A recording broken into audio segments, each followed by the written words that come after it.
Hello and welcome to the weekly wind-up with me, Bikachi Katenga. This week, our reporter Kyle Warwick has visited Marsden Football Club, one of the oldest amateur clubs in the area with a rich history of success both on and off the field. In recent years, the club has fallen on hard times.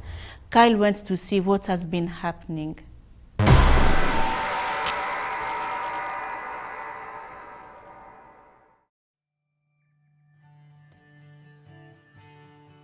Brian Irving, chairman, also temporary treasurer.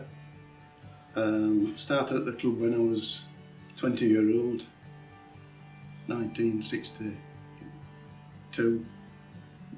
Been there more or less all the time since, apart from a relatively short period in the 2000s. Came back two and a half years ago and been trying to sort everything else. The earliest records go back to 1900, and I've got an original membership card from then. In the mid-late 1920s, the cricket club that had been sited here moved up to Emplow. This was when Kirklees and the rest of the mill owners created the recreational trust up there and built the cricket and the golf and later the tennis and the bowling. And the football moved down here.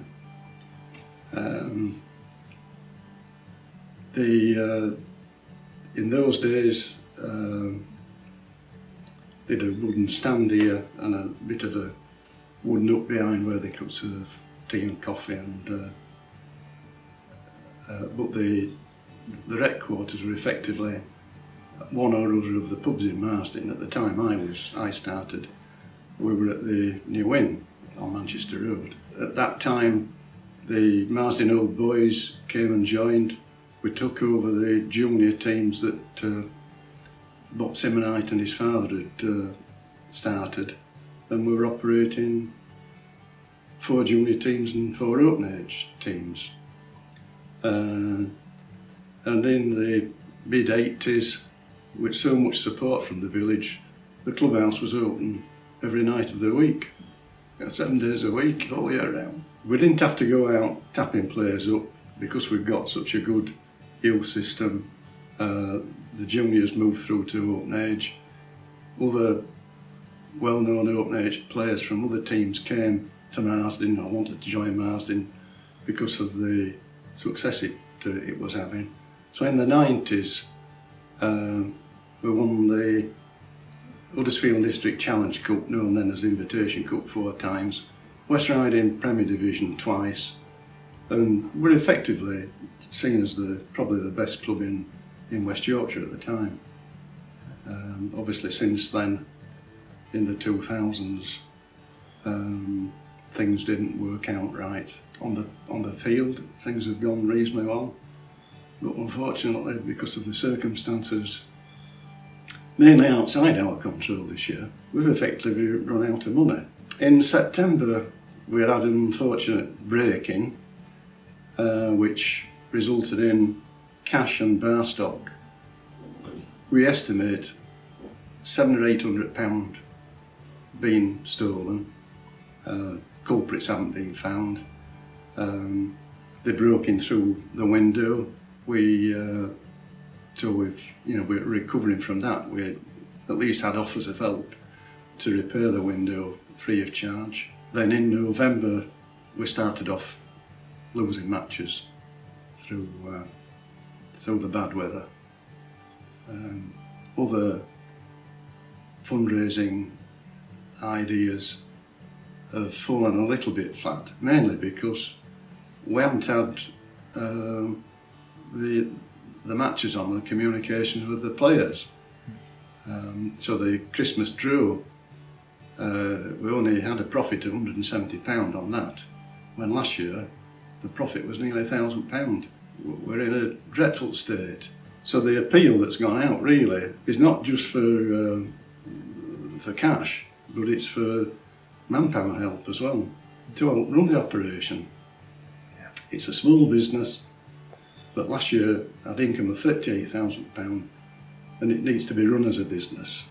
I've appealed to both British Gas and Yorkshire Water Yorkshire Water have come back and offered to reduce their direct debit payments from February, so that will save us £61 a month. I've still to hear from British Gas, but I suspect they'll probably come back offering a reduction.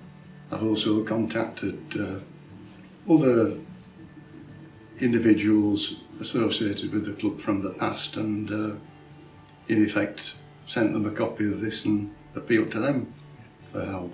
And I won't be surprised if we get pick some money up that way.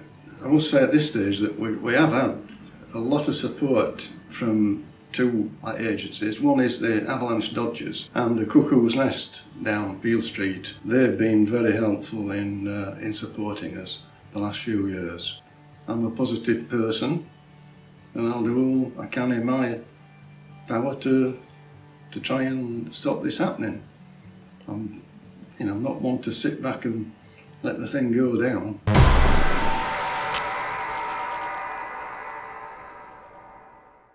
Thanks to Kyle for that report. Thank you for joining me on the weekly wind-up, which can also be contacted by email at info@kirkleeslocotv.com or on Twitter. Our Twitter handle is @theweeklywindup, and we can also be found on Facebook /KirkleesLocoTV. Goodbye from me, Bikachi Katenga.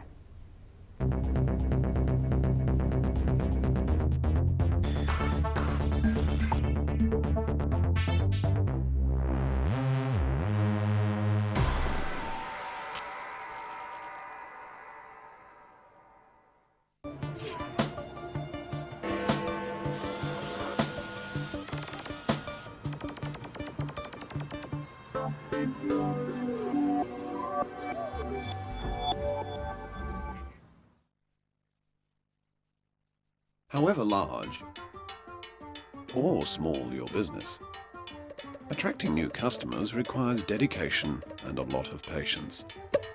Just like fishing, but you also need the right gear.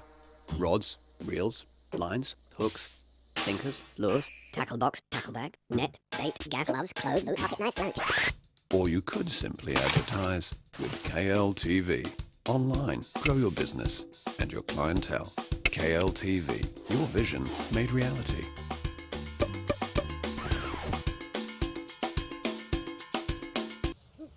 Should have gone to KLTV.